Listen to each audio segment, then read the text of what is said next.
Bismillahirrahmanirrahim. Assalamu alaikum everyone. In this video tutorial, I'm going to talk about the relationship between step and impulse signals.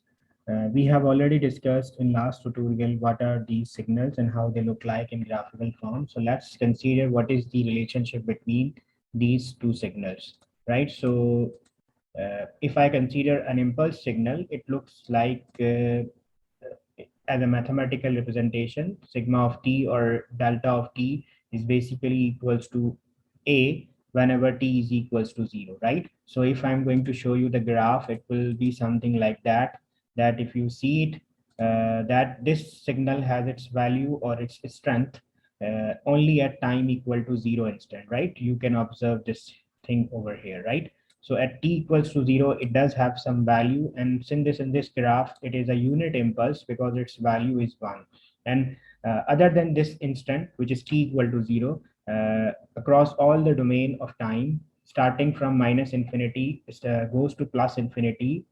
Though is in this graph, we are just observing this signal from minus 3 to plus 3, but eventually this is valid for all the domain. So this signal remains 0, right? So what I'm going to do, I'm going to integrate this impulse signal, right? Let's say I'm starting integration from minus infinity, right? So I'm going to integrate this signal, and I integrate the signal to certain point, let's say time t, right? So for example, there is some minus infinity point over here in the time domain.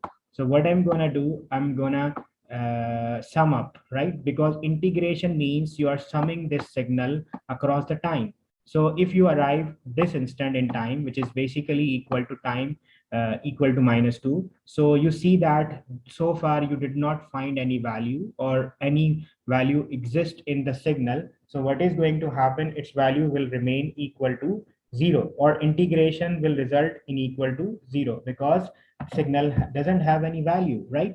So if you keep integrating, you will see the value or the sum value will remain 0 until you arrive this point, which is t equal to 0. So at time t equal to 0, signal's value, which is basically our impulse signal, value becomes 1. So sum will become from 0 plus 1, sum will also will become equals to what?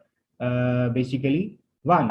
And eventually what happened, after this point t equal to 0, again all the time domain signal's value remains 0. So signal's sum will remain equals to 1. So if you see what is this signal, this is nothing but a step signal, right? So if I'm just remove this signal and draw the summation signal in downward, so you see at time equal to 0 or till time equal to 0, the signal value or signal sums value remain equal to 0. And at t equal to 0, it switches to 1. And then for all the domain up to plus infinity, this signal will remain equals to 1. And that means whenever you integrate an impulse signal, you receive a u of t or a unit step signal, because I'm talking about a unit impulse signal, right?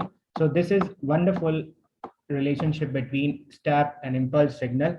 Let's consider now an impulse signal just to elaborate this relationship further. So what is u of t? U of t is 1 whenever time is greater than or equal to 0, as we dictated here in this graph. And furthermore, if you want to see the graph, so it will look like this. So you see this graph is basically whenever time is equal to 0 or greater than 0, then it has a value which is a 1, because we are considering a unit step signal. So in impulse case, we actually integrated the signal. Now let's derivate means we want to try to find the change in the signal. So if since the signal is also start from minus infinity point somewhere, right? So if you keep looking from minus infinity time interval, you will see that you don't find any change in the signal. Its value remains 0. So eventually there will be no change, right? But when time equal to 0 comes up, so this instance, this value suddenly changed from 0 to 1. You see, this is the magnitude 1. So signal step is changed, right? Or signal strength is changed, right? From 0 to 1. So there is a change of what? Change of 1, right? So suddenly, since we are talking about differentiation or derivative, which means we are talking about change. So change comes up only at this stage, right? And after that, again, there is no change because it was 1 over here. And if you keep finding the change or the difference between the consecutive values, you won't find any change. Or if you are considering only change, so that means there is no change at all. And that means you're talking about an impulse signal. Result is basically what? Impulse signal.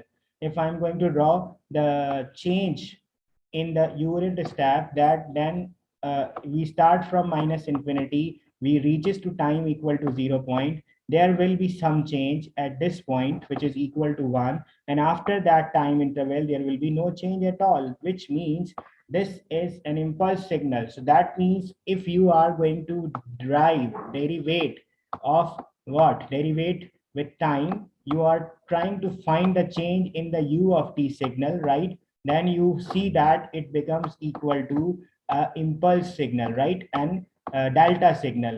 That means this is wonderful relationship between the two signals, because you can convert by applying some mathematical operation one signal to another signal. So if you integrate an impulse, you will receive a unit step signal, and if you similarly derivate a unit step signal, you will receive a direct signal or impulse signal, right? So I hope you have understand the relationship, very important relationship between these two singularity functions or signals, because eventually these signals will be used to clarify and to simplify the complex signals, right? So if you have any confusion in relationship between step and impulse signals, you can post your queries in comment section. Thank you so much for listening.